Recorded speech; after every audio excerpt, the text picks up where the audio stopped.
Saudara-saudari, adik-adik, Bapak, Ibu, para sahabat Tuhan Yesus di Paroki Santo Yosef Medari dan di Stasi Santo Tomas Yegan, juga para sahabat Tuhan Yesus dimanapun Anda berada, berkah dalam, salam sehat, semangat selalu, tetap di dalam kebahagiaan karena berkat Tuhan.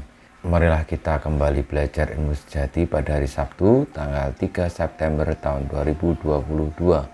Bersama dengan gereja kita memperingati peringatan wajib Santo Gregorius Agung, Paus dan Pujangga Gereja, dan juga merupakan Sabtu pertama dalam bulan kita mendoakan para imam. Marilah kita mengawali belajar ilmu sejati kita dengan berdoa. Dalam nama Bapa, Putra dan Roh Kudus. Amin. Allah Bapa Maha Rahim, dengan penuh belas kasih Kau jaga umat-Mu dan Kau bimbing dalam kasih sayang-Mu. Buatlah para pemimpin umat-Mu bersemangat dan bijaksana berkat doa Paus Gregorius Agung.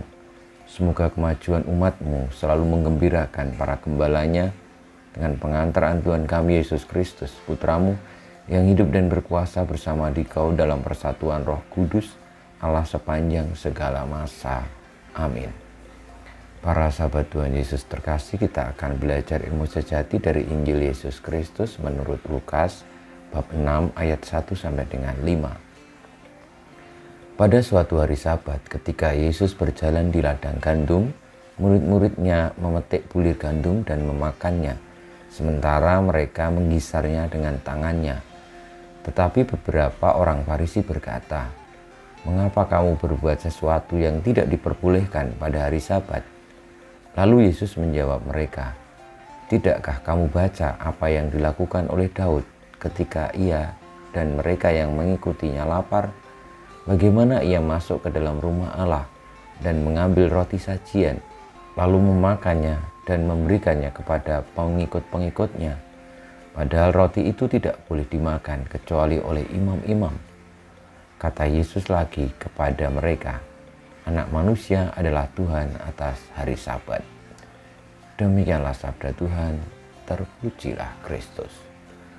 Para sahabat Tuhan Yesus yang terkasih, pada peringatan Santo Gregorius Agung, kita diingatkan tentang karya Tuhan di dalam gereja melalui para kudusnya, melalui orang-orang yang senantiasa membuka hati untuk mendengarkan sabda, melaksanakannya di dalam setiap perjalanan hidup dan alur yang mereka taati, perjuangkan hingga akhir hayat.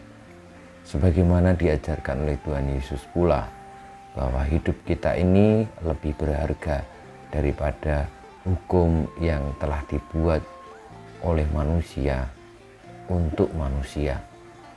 Dengan demikian, bahwa kemanusiaan menjadi dasar dari setiap hukum yang berlaku. Kemanusiaan menjadi penting karena Tuhan Yesus memberikan contoh bagaimana kedatangannya yang adalah Tuhan atas hari Sabat memihak manusia lebih daripada sekedar hukum. Kalau hukum tidak berpihak kepada manusia, maka hukum itu kehilangan maknanya. Hukum diadakan justru untuk melindungi manusia.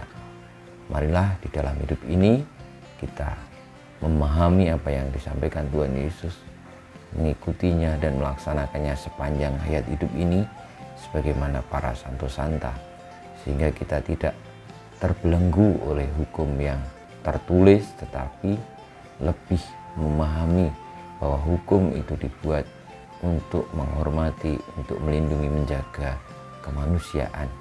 Sebagaimana Tuhan Yesus mengingatkan bahwa hari Sabat tidak lebih penting daripada anak manusia, karena anak manusia adalah Tuhan atas hari Sabat. Kita mohon berkat Tuhan, kemuliaan kepada Bapa dan Putra dan Roh Kudus, seperti pada permulaan, sekarang, selalu, dan panjang segala abad. Amin. Ya Yesus, jadikanlah hati kami seperti hati-Mu. Tuhan bersamamu dan bersama rohmu, kita semua hidup kita, perjuangan kita untuk senantiasa taat setia pada Kristus, menjalankan hukum demi kemanusiaan, senantiasa dibimbing, dilindungi, diberkati oleh Allah yang Maha Kuasa, Bapa, Putra dan Roh Kudus.